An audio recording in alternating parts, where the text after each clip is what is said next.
Economia do Meio Ambiente, incentivos para crescer preservando o planeta. E Arthur Ferreira, que conversa aqui comigo, falando sobre um dos capítulos fundamentais desse livro, que é sobre transporte. Transporte responde por grande parte do desafio ambiental. E o que a gente procurou discutir nesse capítulo é, primeiro, medir o problema e, segundo, propor soluções. Como nós podemos diminuir o número de trajetos, diminuir a emissão de gases poluentes com o transporte, ou seja, diminuir a intervenção negativa sobre o meio ambiente que o transporte, que a gente precisa tanto, produz. Como nós podemos ter cidades que não demandem tantos trajetos? A gente tem uma irracionalidade brutal, quer dizer, você tem centros desertos e abandonados, como é o caso da cidade de São Paulo e tantas outras cidades no mundo, e as populações mais pobres vivendo na periferia, longe do local de trabalho e tendo que todos os dias perder 2, 3, 4 horas em transporte.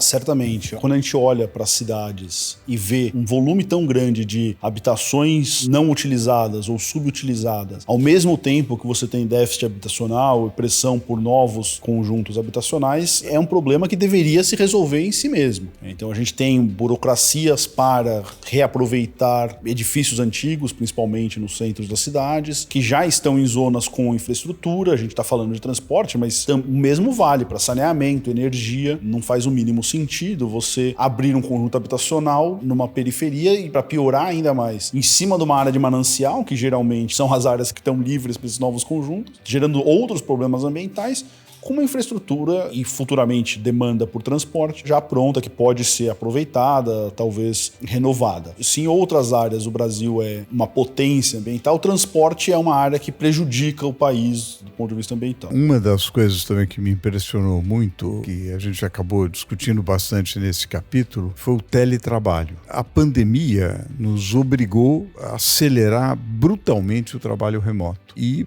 de fato, os resultados foram impressionantes. É claro que com muitos problemas, assim, foi tudo feito às pressas. Mas a verdade é que no atacado, tirando os vários problemas, foi uma experiência muito boa e que mostrou que as cidades podem se beneficiar disso. Mesmo depois do pico da pandemia, ainda há mais de 8 milhões de pessoas em teletrabalho, né? Outra coisa incrível, que são milhares de edifícios vazios e um déficit habitacional brutal. Quer dizer, você poderia ter um aproveitamento muito maior, talvez utilizando muito mais parcerias público-privadas de habitação social, algo que já existe no estado de São Paulo, que é bem interessante, e existe em várias cidades do mundo, e que a gente poderia aplicar, revitalizando os centros da cidade, aproximando trabalho e moradia e tornando a cidade um lugar muito mais humano e muito mais integrado, né? Eu acho que tudo isso está nesse capítulo. Você é convidado a ler o capítulo, acompanhar o webinar que foi realizado